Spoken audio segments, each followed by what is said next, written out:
Kiefer, all you need to say is that Kiefer is good for the pussy. Like, come on, it's a built-in pickup line. And Mark, I would have responded to your DMs if you sent me $20 on Venmo. That's a go-to pickup line. You want to get a girl's attention, find her Venmo and send her $20. She'll pay for dinner.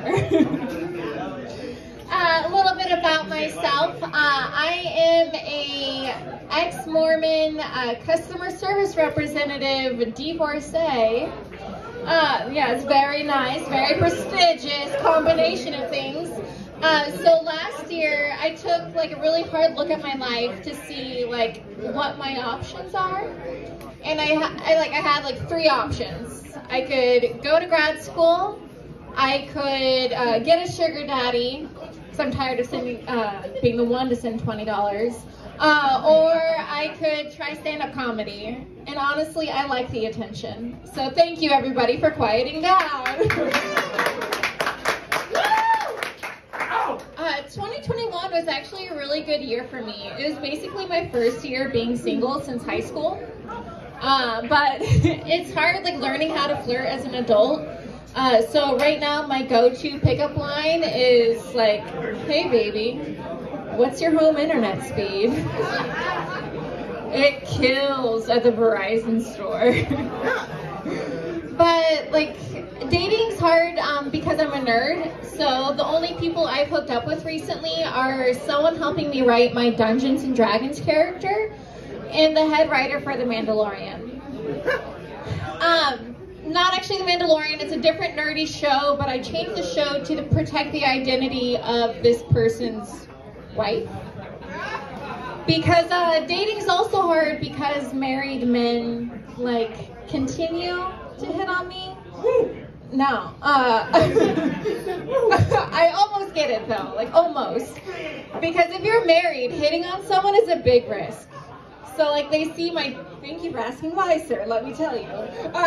They see like my dumb blonde hair and like my trustworthy Mormon smile and my crazy eyes. I'm like, this bitch has daddy issues. Like she has daddy issues for sure. She can't perform risk analysis. It's a joke for all the accountants and insurance professionals in the room. Thank you, Stockton. A weird part of my marriage was like, I'm a nerd, but my ex was a personal trainer. Like he was in the gym a lot. He was a really good trainer too. Like he had a 6-pack, always helped me set goals and feel worse about my body. Someone say yeah, I'm sorry. Like I plan our vacations and he'd plan how much weight I would need to lose ahead of time, which sounds bad, but I looked great in these pictures, you guys. I think I knew the marriage was over when I turned on Lord of the Rings Extended Edition, you know, hoping to get past the prequels. Wait, there's a different one? Right, thank you. And, you know, I'm feeling romantic, so I asked him, like, hey, Cookie, which is ironic because sugar wasn't allowed inside the house. Like, hey, Cookie, if I were any of these characters, who would I be? Like, hoping for one of the hot elves, obviously. But without missing a beat, he's like, oh, the dwarf. You're Gimli. I'm like, why would you say that, honey? And he's like, well, you know, you burp a lot, you haven't shaved your legs in like a month. And he's like, and you run like the exact same way as him. And like, he wonders why I left him. Anyway, let's bring our lovely host back up to this mic. Thank you, Stockton. Follow me on social media, not the screen. One more time for Sarah Dutcher, come on. All right, this next comic, I actually just met him for the first time tonight, but he comes all the way down from Washington State. So thank you. So let's pay a little bit of attention for a few minutes, everybody. I don't know his real name, but he wrote down his name as White Boy Rick, everybody. What's up, Stockton? White Boy Rick in the house. How y'all doing? How's Stockton doing? I'm going to tell you a little about myself. They have that saying that you are what you eat, and I believe that's a true saying. Don't worry, I'm not a dick. You guys are safe, all you guys, but I am a giant fucking pussy, so women watch out. but I'm also a little bit of an asshole. Yeah, we got the ass eaters out there. Anybody eat ass? Oh, y'all lying like a motherfucker. Come on now, come on now. Not only is it dark down there when you're eating pussy, it's wet as fuck. So unless you got a mag light down there with you, you're an ass eater. There's 4 millimeters between the two. That shit happens whether you like it or not. So embrace it. Please fucking embrace it. Now I wanted to get a DNA test, and they were too expensive. They were like $300 a couple years ago, and they kept lowering the price. So finally got down to $99. I said, okay, I'm gonna go with this. And got the Black Friday deal, got it for $70. I'm like, okay, let's see what's up with my DNA. Let's see what's up with my genetics. I'm white as fuck, I know that already. So like, where does that come from? There's gotta be some kind of like adventure in my family. My family's crazier than a motherfucker, right? So I send it in, and as I'm going through that, I secretly hope, I'm like, man, I hope I get 1% African. That way I can say the N-word 1% of the way. You know what that is, right? Thinking about saying it, but not fucking saying it because I'm too fucking white, right? I was hoping. Came back, I'm boring as hell. I got a lot of Scottish, a lot of Irish, but there was a twist. The twist in the story is I came back 1% Jewish. And I was like, oh shit, that changed my perspective, man. World War II was fucked up. Now it's personal. Now it's 1% fucking personal. But there's a lot in common between my new ethnicity that I learned in my bank account. I'm 1% Jewish in my bank account. I got $5 in the bitch. Woo! Only 1% Jewish on that motherfucker. So I've been dating a lot. I'm 39 years old, which means I've been through the ups and downs. I've been divorced twice. They say 50% of marriages end in divorce.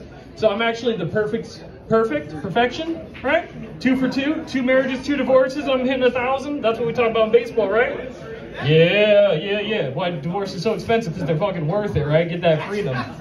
But I've been dating them, so when I get out of a relationship, my friends come up and they say, hey, bro, don't worry, there's plenty of fish in the sea.